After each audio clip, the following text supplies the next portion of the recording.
నమస్తే, నేను సిరి.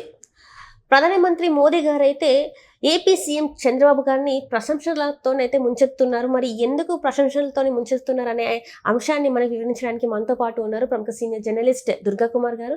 నమస్కారం సార్. నమస్కారం మా సిరి, మన వీక్షకులకు కూడా. సార్, ఇప్పుడు చూస్తుంటే మన మోదీ గారు అయితే ఏపీ సీఎం చంద్రబాబు నాయుడు గారిని అయితే ప్రశంసలతోనే ముంచెత్తున్నారని చెప్పేసి ఒక వార్త అయితే హల్చల్ అవుతుంది. ఎందుకు మరి ఇప్పుడు సడన్గా చంద్రబాబు నాయుడు గారిని ప్రశంసలతో ముంచెత్తున్నారు మోదీ గారు?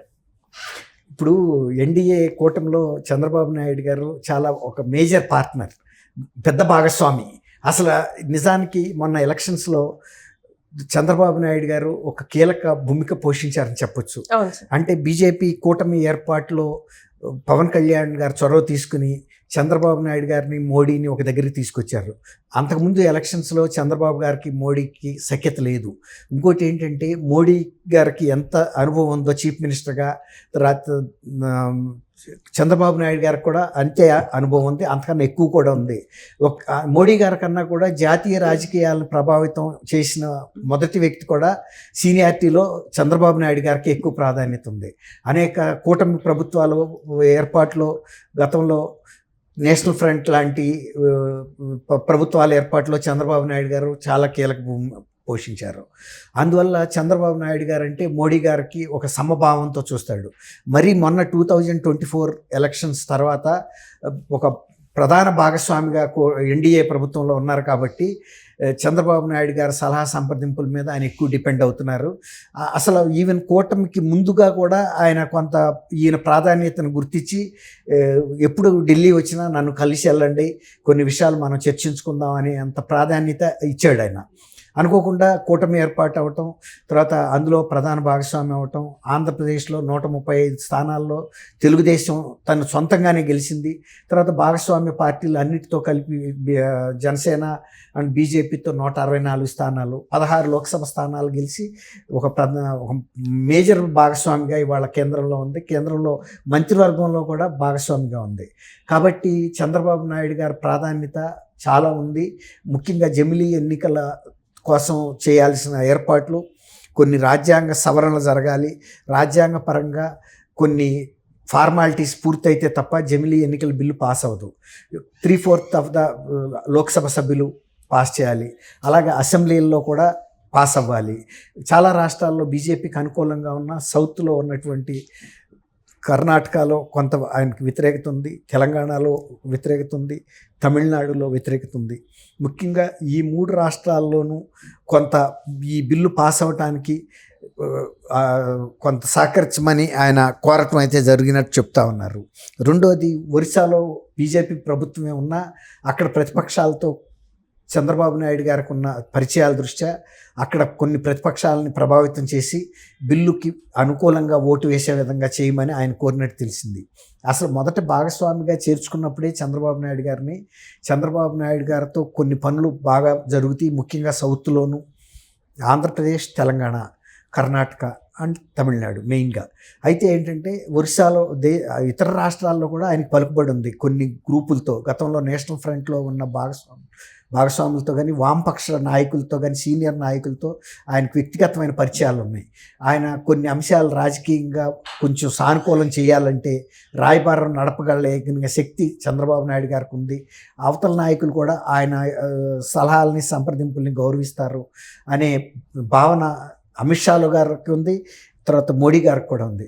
అందువల్ల ఈ బాధ్యతని ఆయనకు అప్పచెప్పారని కూడా మనకు తెలుస్తూ ఉంది. అంతేకాకుండా ఈసారి గతంలో కన్నా కూడా ఆంధ్రప్రదేశ్కి అనేక రకాలైన ఆర్థిక సహాయాలని బాగా ఇచ్చారు, ధారాళంగా ఇచ్చినట్టే. గతంలో ఇప్పుడు కూడా రైల్వే బడ్జెట్లో ఇంత కేటాయింపులు జరగలేదు. అట్లాగే రైల్వే డివిజన్ని కూడా ఇచ్చేశారు. అది రాష్ట్ర విభజనలో ఒక అంశం అయినప్పటికీ కూడా. తర్వాత రాజధాని విషయంలో కానీ, పోలవరం విషయంలో కానీ, ఇతర నేషనల్ హైవేస్ విషయంలో కానీ, తర్వాత రాష్ట్ర హైవేస్ కొన్నిటిని నేషనల్ హైవేస్గా మార్చడంలో కానీ, ఇలాంటి ప్రధానమైనటువంటి అంశాల్లో బాగా సహకరిస్తున్నారు. తర్వాత చంద్రబాబు నాయుడు గారు సలహా సంప్రదింపులు, ఆయన ఏదన్నా సలహాలు ఇచ్చినా కూడా కేంద్ర స్థాయిలో యాక్సెప్ట్ చేస్తున్నారు. ఇంకోటి ఏంటంటే ఇప్పుడు మనం ఆయనకి ఇచ్చిన బాధ్యత ఈ బిల్లుల్ని సానుకూలంగా చేయటంతో పాటు ఇప్పుడు ఆంధ్రప్రదేశ్లో ఉన్నటువంటి ఈ ప్రాజెక్టులు పెండింగ్కి సంబంధించిన ప్రాజెక్టుల విషయంలో మా దృష్టికి మీరు ఏది తీసుకొచ్చినా కూడా మా శక్తి మేరకు మేము సహకరిస్తామని కూడా సానుకూలంగా స్పందిస్తాం అనేది చంద్రబాబు నాయుడు గారికి ఒక అనుకూల అంశం. అట్లాగే చంద్రబాబు నాయుడు గారు ఇవాళ గతంలో 5 సంవత్సరాల్లో జగన్మోహన్ రెడ్డి గారి పరిపాలనలో చాలా విధంగా అప్పులు జరగటం, చాలా ప్రాజెక్టులు స్టాల్ అయిపోవటం, అమరావతి రాజధాని లాంటిది కూడా ఆగిపోవటం, ఇవన్నీ కూడా ఆయనకి తీవ్రమైన ఒక ఛాలెంజింగ్గా ఉన్న ఇష్యూస్. వాటిని మోడీ గారు కూడా సహకారంతో బాగా సమర్థంగానే ఆయన ఎదుర్కొంటూ వచ్చాడు. ఇప్పటికి కూడా ఆయన ప్రధాన బలం కేంద్రంలో కూటమి ప్రభుత్వం బీజేపీ ఉండటం, అట్లాగే ఇక్కడ బీజేపీ కూడా వాళ్ళు ఇక్కడ భాగస్వామి పార్టీగా రాష్ట్రంలో ఉండటం అనేది ఇలా బహు అరుదుగా మాత్రమే ఇది జరుగుతుంది.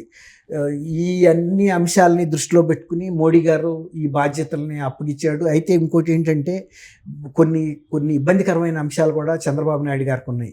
ఇప్పుడు సౌర విద్యుత్ విషయంలో అదానికి నుంచి 1750 కోట్లు తీసుకుని 7000 మెగావాట్ల ప్రాజెక్టుకి సంబంధించి 30 ఏళ్ల పాటు ఒక అగ్రిమెంట్కు జగన్మోహన్ రెడ్డి గారు ఎంటర్ అయ్యాడని అది అమెరికా దర్యాప్తు సంస్థ FBI కూడా చెప్పింది. అయితే ఇప్పుడు ఆ అగ్రిమెంట్ని దాన్ని రద్దు చేయాలని ఈయనకు ఉన్నా కూడా అదానికి మోడీ గారితో ఉన్నటువంటి చాలా దగ్గర సంబంధాల దృష్ట్యా కూడా అదొక సున్నితాంశంగా తయారైంది చంద్రబాబు నాయుడు గారికి. అలాగే స్మార్ట్ మీటర్స్ విషయంలో కూడా జగన్మోహన్ రెడ్డి ప్రభుత్వం అదానీ కంపెనీలతోనే అగ్రిమెంట్ చేసుకుంది. అది కూడా ఒక రకంగా రద్దు చేయాలనే కోరిక చంద్రబాబు నాయుడు గారికి ఉంది. సేమ్ మళ్ళీ అదానీ గ్రూపుకి చెందిన సంస్థ అది కూడా.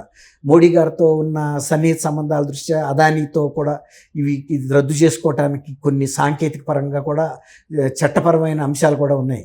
ఒకసారి ఒక ప్రభుత్వం ఒక అగ్రిమెంట్లోకి ఎంటర్ అయితే దాన్ని కనుక రద్దు చేసుకుంటే దానికి సంబంధించిన నష్టపరిహారాలు కూడా ఆయా సంస్థలకు కట్టాల్సిన పరిస్థితి ఉంటుంది. ఈయన చాలా ₹4.49 యూనిట్కి అగ్రిమెంట్ చేసుకున్నాడు సోలార్ ఎనర్జీకి సంబంధించి. అదే గుజరాత్ ప్రభుత్వానికి అదే అదానీ కంపెనీ ₹4కే ఇస్తుంది, 49 ఎక్కువ. అది దానికి తోడు మళ్ళీ ఇది 30 సంవత్సరాల పాటు ఈ అగ్రిమెంట్ అమల్లో ఉంటుంది.